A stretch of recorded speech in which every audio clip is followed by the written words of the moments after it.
Good afternoon, everyone. Thanks for joining us today for our Engaging with the Business or Customer 10 Top Tips to Manage User Involvement Effectively. I'll shortly be handing you over to your presenter, Keith Richards. My name's Claire Robinson. I'm the Customer Relationship Manager here at KRC. I just want to talk you through a couple of the control panel things here, just for anybody who hasn't used this software before. You will notice that there's an orange box with a white arrow. This will expand your control panel. The important thing that you need to know is how you can ask a question as we go along. You can use the question box and just type your question into there. If it's something that I can answer as we go along, I might well do so. Otherwise, Keith will be taking questions at the end. He may use the hands up function for the Q&A at the end, in which case you'll see a little hand icon. Just click on that, your hand will raise, and then Keith may select a few people to talk to and get your questions live at the end. So I'm going to hand you over to Keith now. Keith Richards. Thank you very much, Claire. Welcome to everyone. Hope you all have had a good week. It's 3 o'clock on a Friday. We're expecting to finish by 4, and hopefully you can have a nice, enjoyable weekend. The presentation today is all about engaging with the business or engaging with the customer, and I'm intending to finish after about 35-40 minutes. Then we can take the questions and see how that goes. Any questions that we don't answer during this session, we'll get back to you later on. But just to take you through the structure of where we're going to go. So in terms of the steps we're going to go through on this presentation, firstly, just a very brief introduction so you know a little bit about who I am and where I've come from. I promise we'll be sparing on the commercials. Then some definitions so that we're all clear by what exactly we mean by the business, the customer. Then we're going to go through the top 10 tips, and hopefully if you follow these tips it should make an improvement on how you're going with your projects and your sort of business as usual, your normal day work. At the end we'll just give you a slide on further information and next steps if you're going to be interested, and then we'll go on to the questions and I'll see how many I can get through during the time at the end. So without any further ado, let's get straight into it. First off, KRC is a pioneering training and consultancy company. We like to be a little bit different. We don't just follow the norm. We specialise totally in agile, and if you're going to be engaging with the customer, if you're going to get agile to work, then you have to do both of those two things.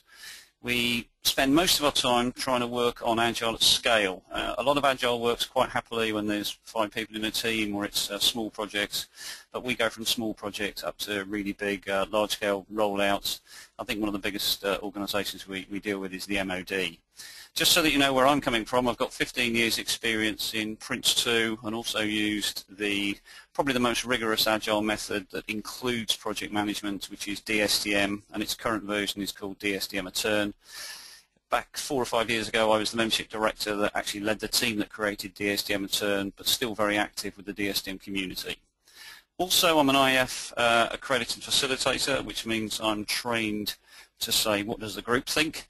I've also been the author of a book on agile project management, and that was all about trying to get projects in on time, and it was quite a moment when I realised I had to deliver the book on time, so I needed to practice what I was preaching. Also very pleased to have been nominated as the most valuable agile player of the UK at the recent awards that happened at the back end of last year. So enough of the intros, let's get going with the content that we're going to be looking at and get you to those top 10 tips, and hopefully they're going to make some sort of difference for you. First things first, I want to just get some definitions clear. Throughout the presentation you could see these words being interchangeable. A lot of people talk about business focus, customer focus. It really depends what your organisation is. So if you've got an internal HR department and you're building an IT system for them, you probably refer to them as the business. You may refer to them as customer, but normally it's referred to as the business. If you're dealing with an external company or a client, you might call them the customer. Equally, if you're making product, you might see that as, if you like, the customer as well. Now, one important thing about what I'm going to be talking about over these sort of 40 minutes is I'm not really going to focus just on IT. The whole point of what KRC do with Agile is to roll out your Agile so it works in an IT context but also non-IT context. And this is particularly important when it comes to business engagement, because a lot of people with Agile focus too much on the IT side, but what about the wider business context? What about the wider sort of the business change process, if you like? Now, a couple of other words that often get used to substitute for the word business or customer is words like user. I know some people don't like the word user, but a lot of people do refer to the user, and also a slight nuance, slight distinction over the term end user. So sometimes the end user could be somebody out in the street who might be using your website. You know, it's a bit of a nuance, but with those four definitions, what I want you to be clear about, all those listening, I just mean in a broader sense. When we talk about engagement, I'm talking about engagement with all of those classes of people. So if I use the word customer and you use the word business, that just they're interchangeable. But having said that, you do need to be very careful with the terms here. If you're talking to people and you're talking about the business or the customer, you know, you need to work out whether you're talking about your organization or your business representatives. Right, let's get on with some of the tips. And the first one, and it's by no means a coincidence that it is the first tip, and that is you need to be extremely clear on what the actual benefits of dealing and involving the business and the customer actually is or are. The first thing you need to really sit down and work out is why you need to involve them. Now, it might sound obvious, but a lot of people just think, yeah, it's a good idea. But if you can actually substantiate it and write down what you're actually getting from the business involvement, it can make you very clear on what you're actually getting. It also makes you very clear on what you might be losing if you don't actually get this involvement on your project. One of the biggest things about involving the business is the fact that the devil is in the detail. So when you're working on a project, the actual minutiae, if you like, or the actual specifics, when you get down to the nuts and bolts, anything down to, you know, the values in a pull-down list box, if you're not actually working with the customer closely, then, you know, you're going to come up with something that maybe is not quite right. So if you want to get detail, you have to involve the customer. They're going to help you when things maybe overheat slightly and you've got to choose one thing over another. In other words, you've got to prioritize. If you're using something like DSDM, where the Moscow prioritization is used a lot, where certain features are must-haves, should-haves, or could-haves, you just have to have low-level and specific, detailed business involvement in order to make that actually work. The important thing about involving the business for you to understand is the fact that it's their solution. They're going to be taking this product, they're going to pick it up and run with it, and therefore they will own it if you can get this sort of level of engagement. And this term ownership is extremely important. It's not going to be the sort of system coming from the IT department or from the engineering department. It's going to end up being the customer's very own product that they've been involved in. And if you get ownership, it can iron out so many of the problems you face with, if you like, resistance to take on a new product that's been developed by somebody. Now, there's a role called a BA, or a business analyst, and I find it a very, very important, vital role in most projects. Not everyone agrees with that, but I actually think a BA is one of the most significant roles in projects at the moment. But even if your BAs are extremely good, are they as good as a business representative who's been, if you like, working in the pensions department for 20 years? That person knows the whole department, the whole process, everything inside out, and this is why we're trying to make sure that you deal with those people to get it from the horse's mouth, if you like, as we say in the UK. One other issue, one advantage, not an issue, my mistake, one other advantage is quite simply speed. If you've got the business engagement with you on a regular basis, maybe you're meeting them in the morning for stand-up meetings or what have you, what you're getting is extremely fast resolution of issues and feedback. And I think out of all the things on this list, that is the one that's probably underrated, that the turnaround time on a decision can be a matter of seconds as opposed to, you know, days or weeks. So tip number one is to make sure you are absolutely clear about what the benefits are, because when you're managing a project or you have problems with user engagement, it's this kind of thing that you need to have at the back of your mind and work out what you're getting and what the benefits are.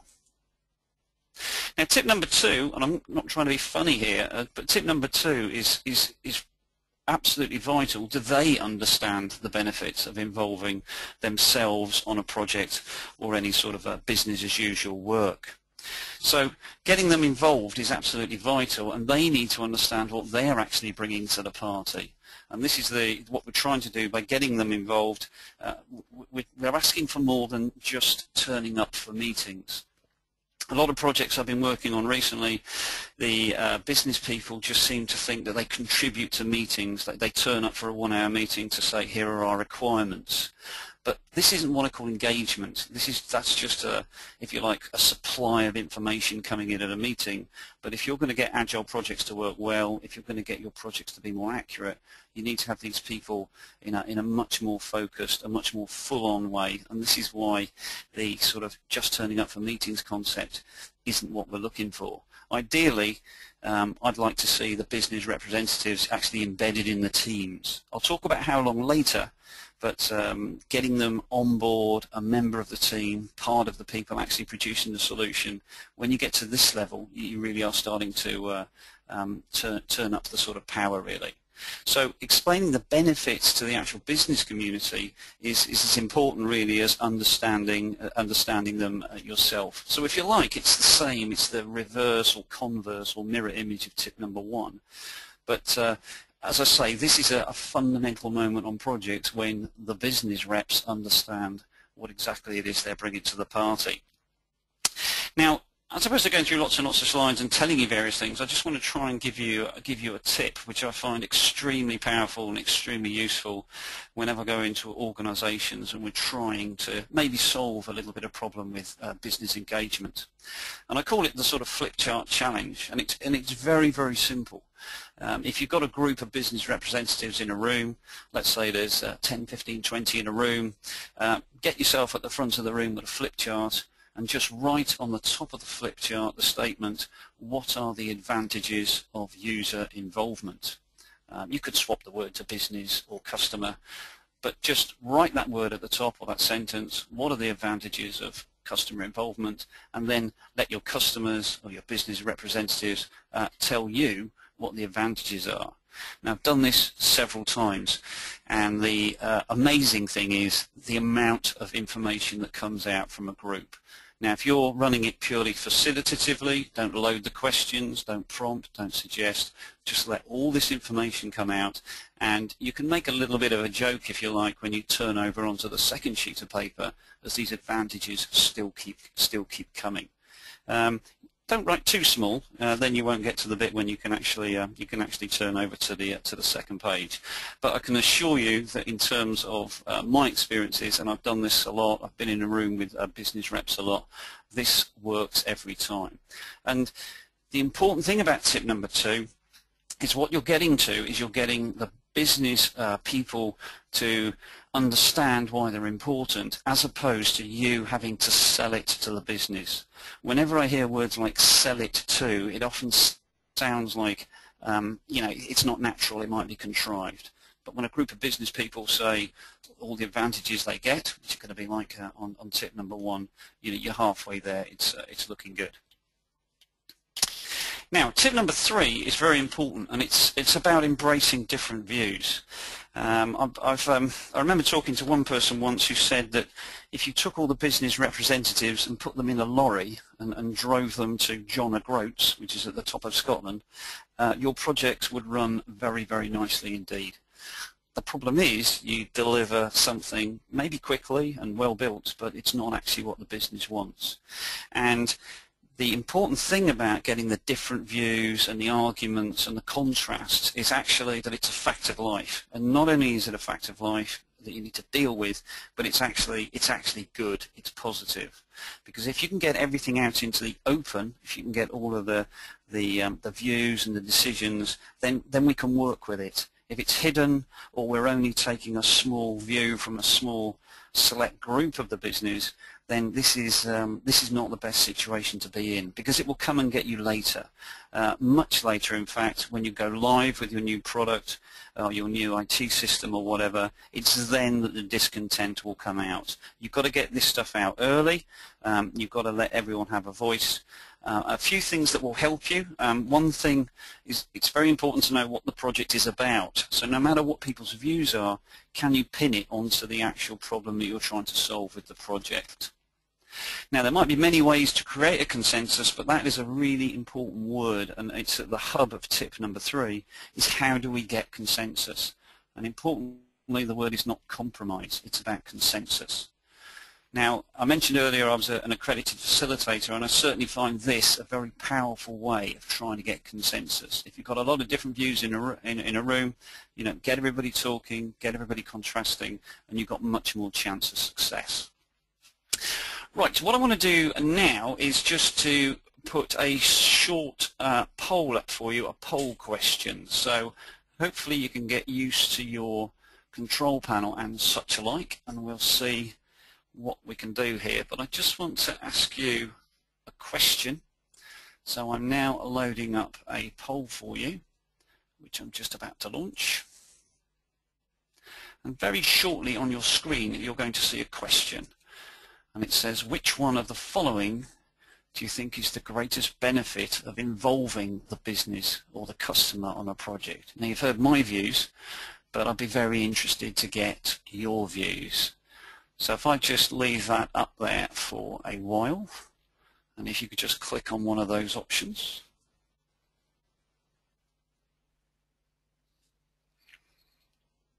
And the votes are coming in, that's good.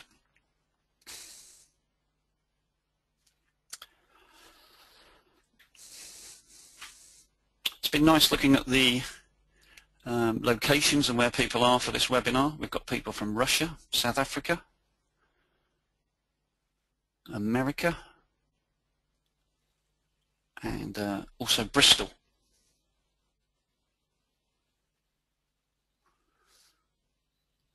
Okay, I think we're very nearly there. What I'm going to do now is I'm going to close the poll now.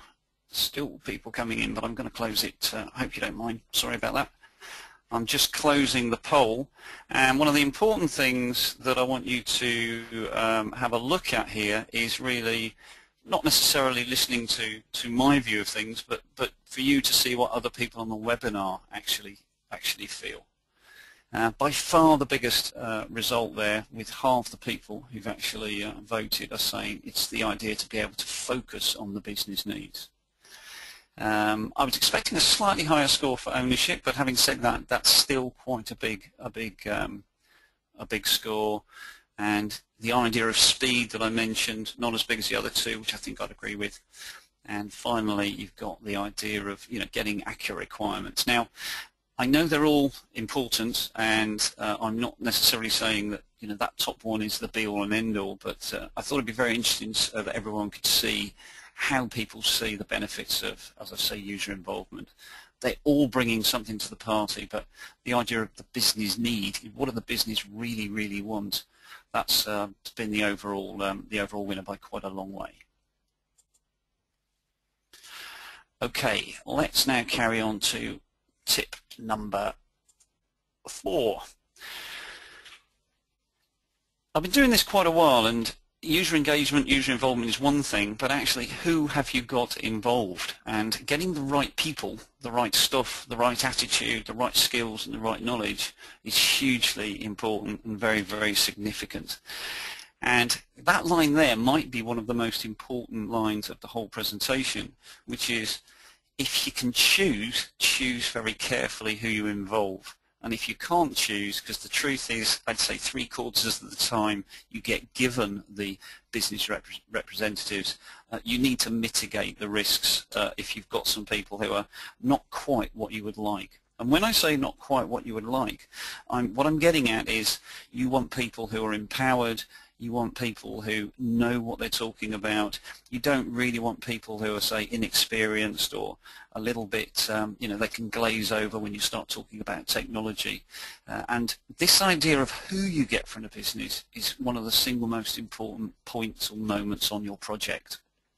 Now, this is why in some Agile approaches, and I'm sure lots of you are using Agile, and a lot of you will know the term product owner, this is why you've got to be very careful with this product owner concept that has been widely publicized in the Agile arena. The product owner, if you get it right, works brilliantly. In other words, they facilitate and canvas all the different views from the business area, but it's also a single point of failure. And my recommendation to everybody listening is to try to get it so you get a blend, a more wider view, and a more wider engagement of actually the business people that you're actually dealing with. One of the biggest single questions is this: if you're getting people that are giving you the detail, giving you the information, giving you the resolution to your issues, are they actually empowered, or do they have to run back to the business area and clarify that with somebody else? So this empowerment is really quite important. Now, one tip I'm going to give you, and it's probably the most important tip of the whole presentation, and also equally the most useless, is this one. The person you want to get to is the person they won't let you have. So if you're going into an office environment and you're saying, I need this person and that person, and they say, you can have everybody except Mary, then you know who you need to get to. And this is really important in terms of getting the right person. They're probably the busy one, they're probably the unofficial number 2 in the department, and they're respected by everybody. And the thought of giving them to the project just seems like too much of an impact. But that's the person you want. So sorry, that's a particularly bad piece of advice, but that is where we're at.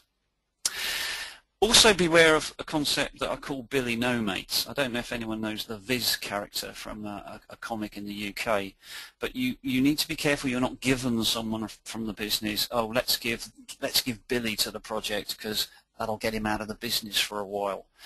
That can be very destructive and quite difficult for you in terms of you're getting an unempowered person.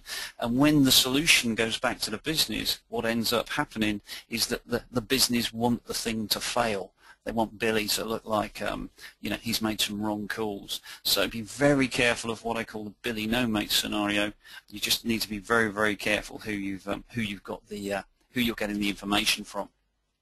And this important thing about blend is you need detailed people, you need some people from maybe the periphery who can add value, and you need some senior people who understand the high-level context, the wider context. And this is why some of Agile that just hang everything on the product owner suffer slightly, whereas methods like DSDM, for example, have several business roles, and you can engage at different levels to get different information from different parts of the business. Now, tip number 5 is very important also because it's about getting sponsorship. If you're getting the business engaged on your projects, you need to know that they're going to stay with you and they're the right people. One of the biggest problems about user involvement or business involvement is quite simply getting them continually involved and staying involved. They tend to drift back to the business after 4 or 6 weeks because their in-tray is piling up. This is why you need sponsorship, and it's very important to make sure that you can go to someone and you can say, look, Mrs. Sponsor, or look, Mr. Sponsor, I need this person a day and a half a week on the project, and they're starting to drift off. Can you help me? And that's why you need to get it from high up and get the sponsorship to ensure that you can keep your customer involvement regular and frequent. And this is what I call the escalation route. If you are losing out from your business representatives, they're becoming busy, they're turning up late at meetings, you need to escalate. And this is why you need to be clear who your sponsor is and when you can go to them. Because we've got to be fair here. If you're getting the business out of their day job, out of their business as usual, and they're working on your project, their workload could be building up unless someone has taken out that capacity and reduced the workload accordingly. Again, this is where sponsorship and senior backing are so important, and that's tip number 5. Now, tip number 6 is to be proactive with this way of working. It's no good just getting them on board and saying, yeah, come on, here we go. Because this idea of drifting off, is something you need to be proactive about.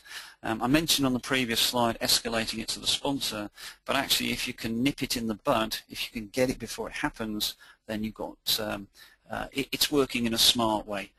People are proactive, as the saying goes, a stitch in time saves 9. I nearly said it the other way around actually. But this idea of being proactive is fundamental to how you're managing this involvement. Because remember, they've got a day job. So they normally spend 5 days a week, in the pensions department. If you're pulling them out to work on a project for some of the time, that they've still got a job, as I say, back at base. This is why one of the biggest things I get people to do when I go into companies and try to get them to work on this user involvement is to try to keep it face-to-face as much as you can. There's nothing really better than actually looking at someone in the face and saying, how are you getting on? Are you still engaged? You're trying to look after them. It's not necessarily a charm offensive, but I mean, you need to protect this. Remember tip number 1 and tip number 2, how important they were.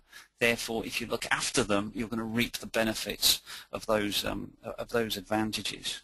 Now remember, they could be quite intimidated. It might not be their scene. It might not be what they usually do to suddenly be hoisted onto a project. And this is why I'm not saying wrap them in cotton wool and be overprotective, but manage this specific, if you like, resource. Manage it proactively. Manage it well. If you like, you could see them as, if you like, a client or a customer, in a sort of, when we deal with our customers, we try to make sure that we do as well as we can and look after our clients and customers as well as we can. Equally, you need to do the same with your customer or user involvement. And that's tip number 6. Right, time for another poll. So let me just see how we go here. First off, I need to find it, which I have. So we're going to do poll number 2. So another question coming up for you now. And this one I don't think is going to be as easy as it might look. So when you vote, just vote carefully and listen, read the question carefully. What do you think, and again I'm going to give you my opinion, and again an opinion's an opinion, but what do you think is the ideal level of business involvement or customer involvement in a week? So if you had a 13-week or 6-month project, how many days do you think would be an ideal level? Now I'll explain what my reasoning behind my advice is, but I'd be very interested to get yours. So all the results are coming in. Looks like a clear winner at the moment.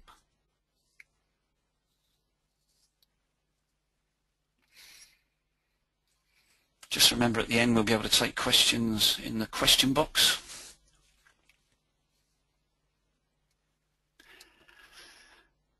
I'll just allow a few more minutes. I'm quite excited about the answer, to be honest. It's that shows how sad I am, by the way. Okay, I'm going to close the poll now. So thanks to everyone who has voted on that poll. I'm now closing the poll, and I'm now going to share it with you so you can see what the results are. And there are the results. So, by far and away, the top answer is 2 days. And funnily enough, that is what I would recommend as the default for the ideal level of business and customer involvement on a project. Splitting hairs slightly, I might say 1.5 to 2 days. And irrespective of the actual answers there, some people have gone for 4 or 5 days. The bulk is around 2 days. But from a learning point of view, as a default, and if you like, best practice and best advice, I think of the magnitude of 1.5 to 2 days is the best. And the key reason is so that the business representatives don't lose touch with who they're actually representing. Now, I don't want anybody who's voted for another figure to think they're wrong, because it depends on the needs of the project. Sometimes one day could be sufficient. Some days it might be you need 3, or you might need 3 for a period of time. Now there are going to be cases when you need more, 4 and 5 days, but this is where you've got to go a little bit carefully, because there's a good chance that the person you're getting the information from is actually losing touch with the business. The business always moves on, an organisation always moves on. Some, if you like, very much in the internet space, are moving on very, very dramatically and quite quickly. So thank you very much for the votes you've done there. I'm now going to hide that poll, but by far and away the top answer there, nearly 60%, was on 2 days. So question number 7, or tip number 7, sorry, is this idea of staying engaged with the business as another important tip. And this goes to build on the information we've just got from those poll figures. And it's quite simply trying to stay current with them. They represent a business unit or a business organisation, and if we can stay with them, a day or 2 a week, and we keep it live, we keep it current, and we keep it continuous, we're starting to build the sort of perfect scenario. This is why, and I don't want anyone thinking who voted for 4 or 5 days that they're wrong. It really does depend on the situation of your project. But this idea of secondments is something you've got to be very careful with. If you take someone with a business and you put them on the project for 3 months as a secondment, you get high-speed value, you get full-on information, but are they actually losing touch with the business? So I can only, if you like, reflect on what I've seen in the real world. I remember working with somebody once. We were in a sort of back office call center type scenario, and this girl was on the project with us for 3 months, and when she went back to work in the call center, I was doing a bit of further work with her, and I was really surprised as she was working through some stuff how many questions she was asking from her colleagues. What's this do? Why are we doing it this way? And I actually sort of opened my eyes quite wide at one point, thinking, hang on a minute, this person's just built a system with us, and they seem to be asking some pretty basic questions. And the reason is, quite simply, that the business had moved on and new things were happening. And this is why staying current is something that we're trying to create with sort of top tip number 7. Just mention the ideal, if you like, DSDM in terms of involving the business ambassador, as it's known in the DSDM approach, is the sort of 30%, 1.5 days, but the standard mantra is 1.5 to 2 days, but then adjust to taste. Now, if you've got some more peripheral roles, what you might call advisor roles, so they're not the key business representatives, or SMEs as they're sometimes called, subject matter experts, these more peripheral roles, well, they may turn up at meetings. I'd still give them a role and make it clear they're in the project, but yes, these might be less, this might be half a day a week, or or 2 to 3 hours. So it's the main SME, subject matter expert, that I'm saying should be around, ideally, the sort of 1.5 days. One thing to just bear in mind, and this is what I'm saying about don't lose touch, I've also seen the scenario where the actual business representatives, in inverted commas, go native. So they so much enjoy working on the projects, they end up in the engineering department, or they end up in the IT department, maybe as a business analyst. So always go careful with that, and this is why you want not too little, but also not too much. Remember, there's nothing wrong with them going native, but again, you then lose that connection with the business, and you need to start from scratch again. Tip number 8, and I think this is something that's only recently come to the fore in, as I've got much more experience in dealing with this and dealt with lots more organisations, I've been trying often to track down why it is it's sometimes difficult to get the customer or the business engaged. I've got quite a few law firms that work with KRC, and it's a very good example of trying to engage with, say, fee earners, for example. If they're earning £400 an hour, they might be a little bit reluctant to turn up for your sort of half-day workshop where they're going to earn absolutely nothing.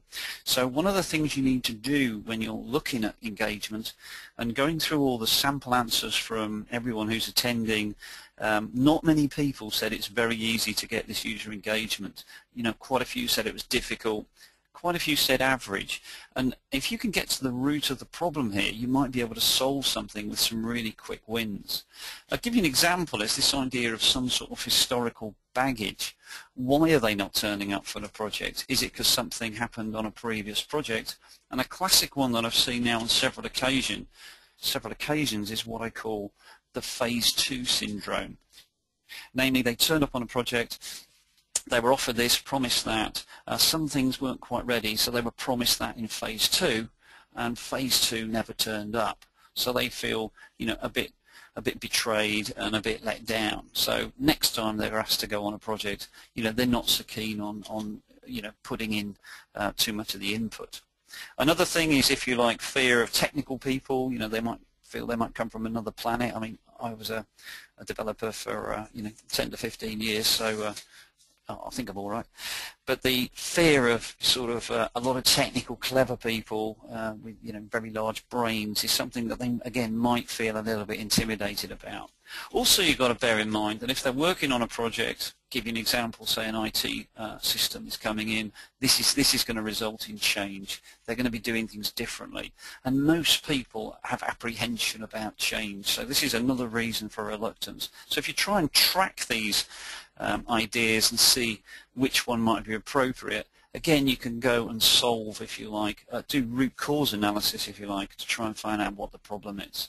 Remember, if they've been working in a department for 10 years and they're quite happy, processing, case management for pensions or something, suddenly to go on a project and people are talking about IT and doing it this way, and maybe you're moving down onto mobile applications, for example, they could well be outside what they're used to. Some, and I love it when this happens, actually rise to the challenge and they really enjoy it. But others, hang on, this is new, this isn't what I regularly do.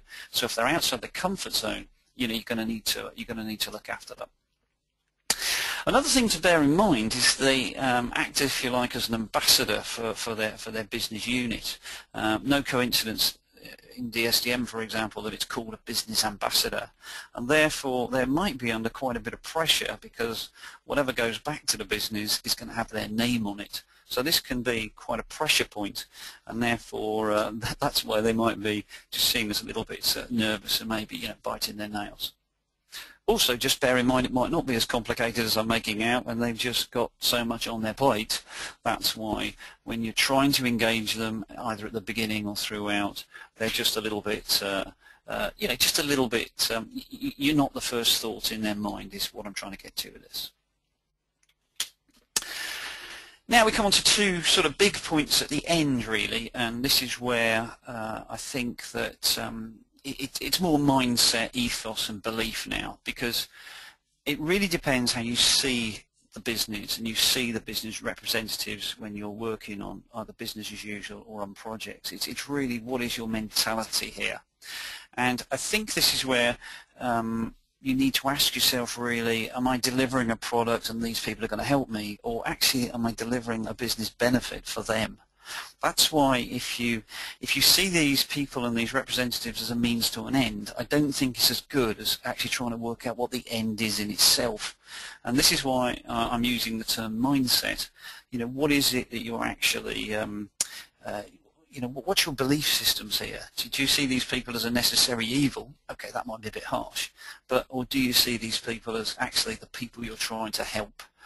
Whenever you watch things like Dragon's Den on the television or Shark Tank in America, this continual talk about what does your customer want and your customer focus. And again, if you're trying to manage this engagement with your business well, I think this idea of your focus and the idea of delivering business benefit and engaging. And that's why I've mentioned DSDM a few times in this presentation, but one particular thing in the DSDM, or Dynamic Systems Development Method, is principle number 1, which is actually called focus on the business need. Now there's a sort of shorthand for it, and it's known in the trade as the Spice Girls rule. And I hope you don't mind this, I hope you won't cringe too much, but there's a line in one of their songs that goes, tell me what you want, what you really, really want, and this is what we're trying to find with the business engagement. So fortunately on your navigation panels you haven't got a cringe button, so I'll assume that everyone is just about okay with that. Right, let me just do one final poll, and we'll finish with this one. This will be a final poll of the session, and then we'll get on to some questions. Just really generally in terms of your level of business customer involvement, how would you describe your level? So we talked about whether it's easy or hard, and we talked about what's ideal, but how would you describe the business customer involvement at your organisation? Remember, this is different to the previous question.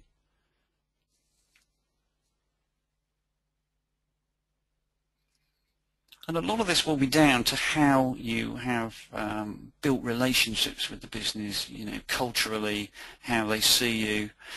A lot of the time, to be honest, KRC get called in normally when people are struggling in things or need help. We don't get called in when everything's going perfectly. But we often find it's things like business engagement that just comes to the fore, and we find also it's not necessarily the same across the whole organisation. Sometimes you can have an organisation where most of it has very good engagement, but certain areas don't, and sometimes you end up having to run your projects in a slightly different way. Okay, quite interesting result, which I'm just going to put up now, and the thing that most strikes me is nobody has said excellent. And what these top 10 tips are trying to get you to is, if you like, a level of excellence in customer engagement. Half you got good, so that's encouraging, but what seems implicit there is, well, could be better. But at least we haven't got nobody's got the 0. And this is where I would hope that if you all did these top 10 tips and we met back later on and in a year's time and did another webinar, I'd hope to see those numbers move up if you find these sort of tips useful. Right, let's get on to the final tip, and let's get on to the questions. Remember, if you want to get some questions going, put them into the question panel, and we may take some over the audio. I'll sort that out a bit nearer the time. The final tip is really what I call look, listen and learn. If you really want to get close to the business and understand where they're at, the top 3 rules I'll give you, if you excuse the standard way of doing a top 3, is to say facilitate, facilitate and facilitate. Listen, look, what are people saying to you, how are people looking, what are people telling you, and try to get beyond what the email might be saying or what the official line might be saying. What are people really saying and really thinking? And the only way you can do that is to really get in there, get amongst them, eyeball people face to face. And when I say eyeball, I don't mean in a threatening way.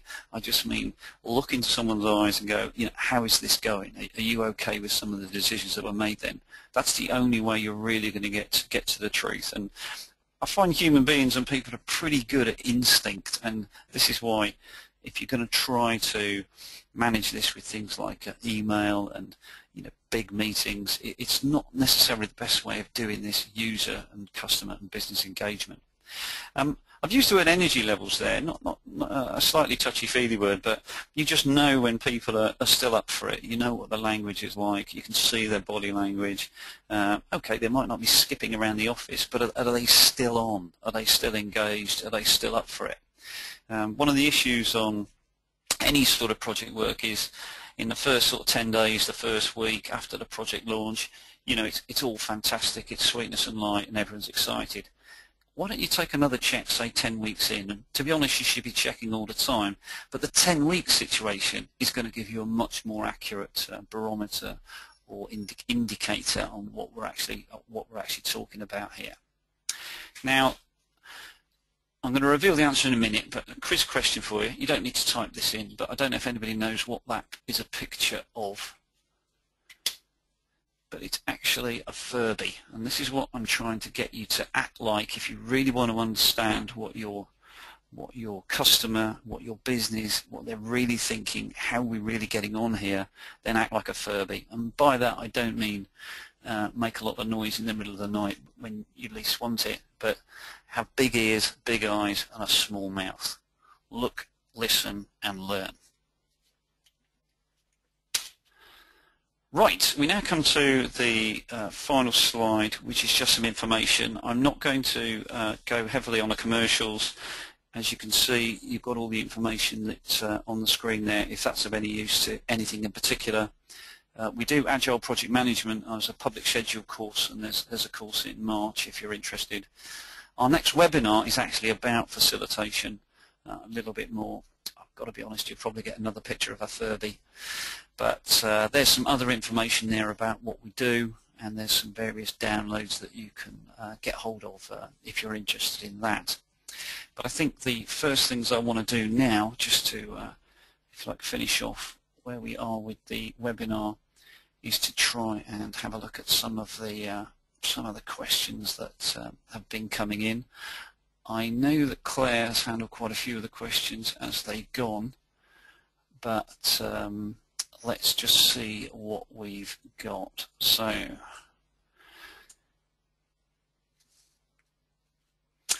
right, I've got a question from Mark, and he's saying that he agrees with the face-to-face meetings and workshops are ideal. However, in a split-site business, it's not always possible. Do you have any tips for getting around this? Now that's a really good question, because it's so realistic in terms of working for larger organisations that are scaled up. You're working over split sites, even in the same city. You could be working, over the same continent and international. Now the advice I can give you, the very simple advice I would say, is to attack the situation. Don't sort of resign yourself to it and start moving information around using email. I would go after the situation quite strongly. I'll give you an example, a good example, but it's not appropriate for most people for a reason I'll give you in a moment. But something like Skype. A lot of people are now using Skype for a one-to-one chat, and we've now moved to a level of webcam, processing speed, audio, that actually we can cover shed loads of information using Skype, and it's 90–95% as good as face-to-face. It's not as good as meeting up, but it is still very, very good. The slight pain in the neck is that often the technical people or the IT people see it as a bit of a risk to taking the organisation down, so things like Skype are often blocked. But normally in the bigger organisations, people then use other webinar software, meeting software. There's some impressive tools and arrays of tools, and certain things like telepresence. I don't know how many have heard of that, but it's almost like a virtual room where you can all sit and talk to each other. It's expensive, it's technology, it can be fiddly, but what I'm trying to really get across very importantly is don't fall back to phone calls and emails, because most traffic when you're sort of trying to convey meaning goes over in things like body language. And in fact, if you do suddenly have to go to email, a lot of the message becomes severely degraded. There's a lot of information on the internet. Go careful with this, but a lot of information is passed by things like body language. Probably it might be 25 times more effective a face-to-face chat than an email. Now that's a slight KRC figure, but it is a figure I would actually stand by. I must stress there's nothing to beat you all being in the same room, but as I say, the technology that's around, just be careful you don't start going off onto wikis and forums, because again it's very textual. It can help some of the time, but the big thing to try and get is that face-to-face information. So my tip is attack the situation. Got a question here from Kevin. How do you deal with a business representative who is essential to the success of the project but seems to be threatened by it and by his actions, that maybe doesn't feel particularly comfortable in terms of where we're at? Now that links to some of the things I've been going through in the presentation. So the important thing, I think, is to try to get the argument across. And to be honest, this is where I'm saying about your customer focus. If I was in your shoes, in terms of the question of shoes, I would really want to know what the facts are. So, for example, if that person could really lose their jobs, I think it's only fair to know that. You don't want to put spin on it. But equally, if actually it's an opportunity, and this is to try and actually improve things, then explain that and try and be straight. Because what we're talking about here is hidden agendas, misinformation. The only thing I would say is honesty is the best policy in my opinion there. But the key to that particular problem is you have to deal with it. Otherwise, you'll get something that is, if you like, it's like a shopping trolley. You've got one wheel that's going in the wrong direction. Now, some of the parts of the question there are, if you like, determined to disrupt progress. If you've got a situation like that, you need to escalate, and that's where your sponsor comes in. And I mean the sponsor from the business, but also the sponsor from your project. And if I was a PM and that I couldn't solve very quickly with what I was talking about, I'd escalate that straight up, because it looks like there's there's baggage there.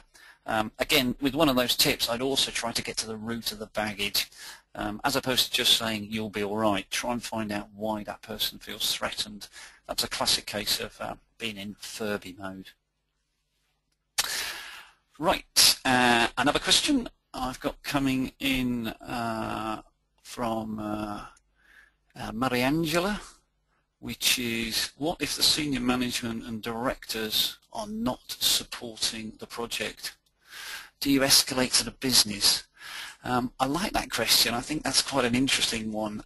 First things first, if senior management and your directors are not supporting the project, very simply, I don't think you should be running the project.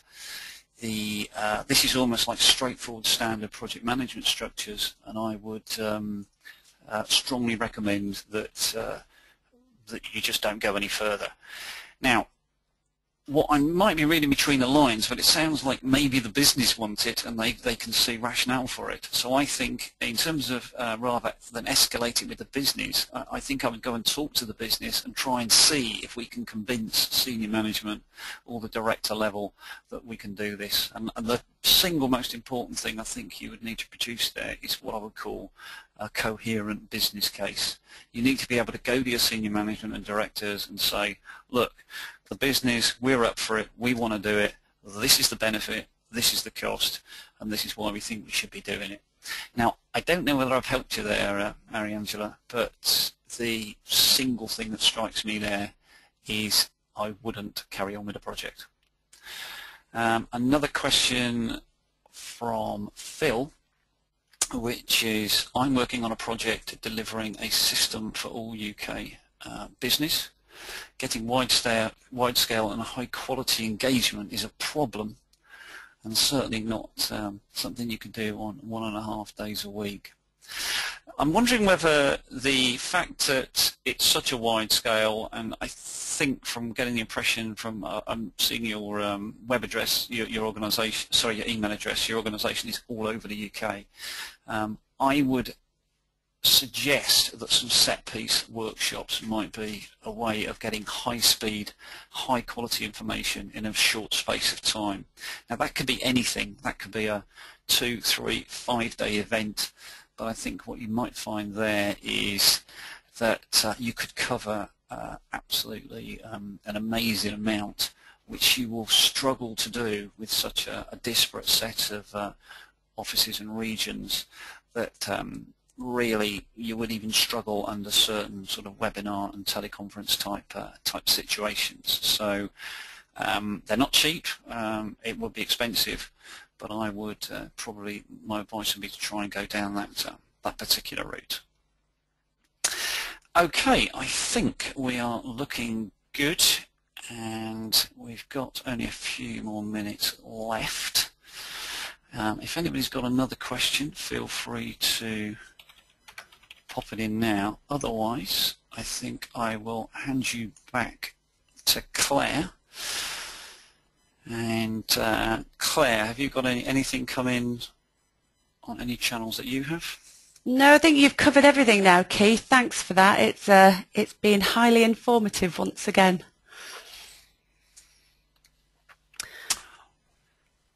So if Keith has finished now, I'll just take you through a few points before you all leave. First of all, Keith has mentioned the next webinar, but just to remind you, it's on March the 30th at 12:30, and that's going to be on facilitation. If you'd like to download the slides from today's webinar, you can go onto our website, which is www.agileKRC.com. On the home page, you'll see free downloads. Just click on there and you'll be able to leave your details and download the slides. Also, on the last page of the slides on the website, there will be a link for you to actually register for the next webinar. If ever you register for the webinar but you're not able to attend, don't worry, because anybody who registers will automatically be sent a recording of the webinar the following day, including the people that do attend. So tomorrow you should all receive an email with a link to download today's webinar. So whether you want to refresh your memory, or please feel free to forward it on to colleagues that may be interested. We've answered all the questions that have come in today. So just one final thing, if anybody's looking for Agile project management training, we still have just a few places left on the next Agile project management public course in London on the 12th of March. So do contact us if you're interested. Apart from that, I'd just like to say thank you to Keith for today's webinar, and thank you to everybody for joining. If you'd like to contact us, you can send emails to inquiries@keithrichardsconsulting.co.uk, or you can give us a call on 01934 710 332. Thanks again. Bye.